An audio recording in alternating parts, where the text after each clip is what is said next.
আল্লাহ তাআলার প্রিয় হওয়ার যে পদ্ধতি, নফল ইবাদতের মধ্য দিয়ে আল্লাহ তাআলার প্রিয় ভাজন হওয়া যায়। এর 2 নম্বর তালিকা হচ্ছে আত-তাহাজ্জুদ বা কিয়ামুল লাইল, রাতের সালাত। কিসের সালাত? 2 রাকাত করে মাঝরাতে যে সালাতটা বিষ্ণু সাল্লাল্লাহু আলাইহি ওয়াসাল্লাম পড়তেন এটাকে বলে কিয়ামুল লাইল বা তাহাজ্জুদ। এক সাহাবী বললেন, ইয়া রাসূলুল্লাহ, আইয়ু সলাতি আফদালু বা'দাল মাকতুবা, ফরজ নামাজের পরে কোন নামাজ সেরা? বিষ্ণু বললেন, মাঝরাতে যেই নামাজটা পড়ো তাহাজ্জুদ, এটা সবচেয়ে সেরা। ফরজ সালাতের পরে সবচাইতে শ্রেষ্ঠ সালাত হচ্ছে তাহাজ্জুদের সালাত। আল্লাহ তাআলা বলেন, ও মিনাল নবী হে, রাতের কিছু অংশে আপনি তাহাজ্জুদের সালাত পড়ুন, এটা আপনার জন্য অতিরিক্ত একটা ফরজ।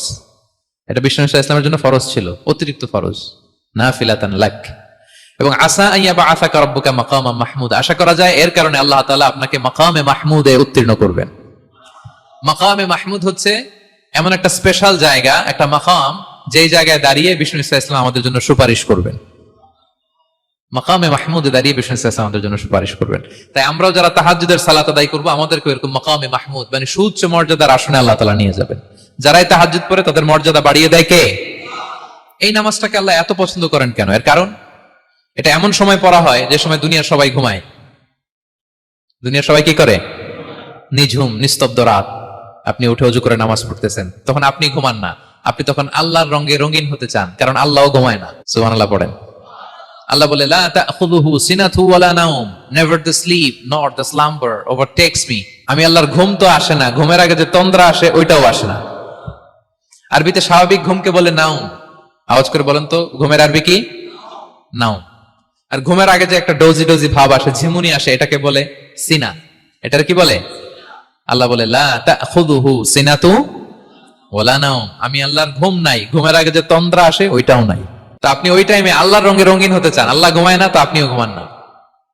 ঘুমের আর একটা গভীর নাম আছে, ওটার নাম হচ্ছে হুজুদ। আওয়াজ করে বলেন তো এটার নাম? ওটা মাঝরাতে, শেষ রাতে যে একটা গভীর ঘুম আসে, এটার বলে হুজুদ। দেখবেন যে শেষ রাতে একটা এমন মজার ঘুম আসে, কম্বলটা টেনে টেনে এসিটা ছেড়ে দিয়ে আরেকটু ঘুমাইতে মনে চায়, আরেকটু আরেকটু আরেকটু ঘুমাই, এরকম একটা ঘুম আছে না? আরামের ঘুম। তো ওই আরামের মাঝরাতের গভীর ডিপ স্লিপিং, ওইটারে আরবিতে বলে হুজুদ। ওইটারে আরবিতে কি বলে? এই হুজুদের ঘুমকে স্যাক্রিফাইস করে যে নামাজটা পড়া হয়, ওইটাকেই বলা হয় সলাতুল হুজুদ বা সলাতুত তাহাজ্জুদ। পড়েন সুবহানাল্লাহ। হুজুদকে স্যাক্রিফাইস করে আপনি নামাজ পড়েছেন, এজন্য এই নামাজটার নাম সলাতুল হুজুদ বা সলাতুত তাহাজ্জুদ। ওয়া মিনাল লাইলি ফাতাহাজ্জাদ বিহি নাফিলাতাল লাক আসা আইয়া বাআসাকা রাব্বুকা মাকামান মাহমুদা। আপনি যদি প্রশংসার স্থানে উন্নীত হতে চান, তাহলে এই রাতের সালাত পড়তে হবে। বিষ্ণু সাল্লাল্লাহু আলাইহি ওয়াসাল্লাম দীর্ঘ সময় এই কিয়ামুল লাইলটা করতেন। সেজদায় কত লম্বা ছিলেন এটা তো একটু আগেই বললাম। কত লম্বা ছিল? এক একটা সেজদায় 50টা কোরআনের আয়াত তেলাওয়াত করা যায়, এত লম্বা সময় তিনি সেজদায় থাকতেন। সুবহানাল্লাহ।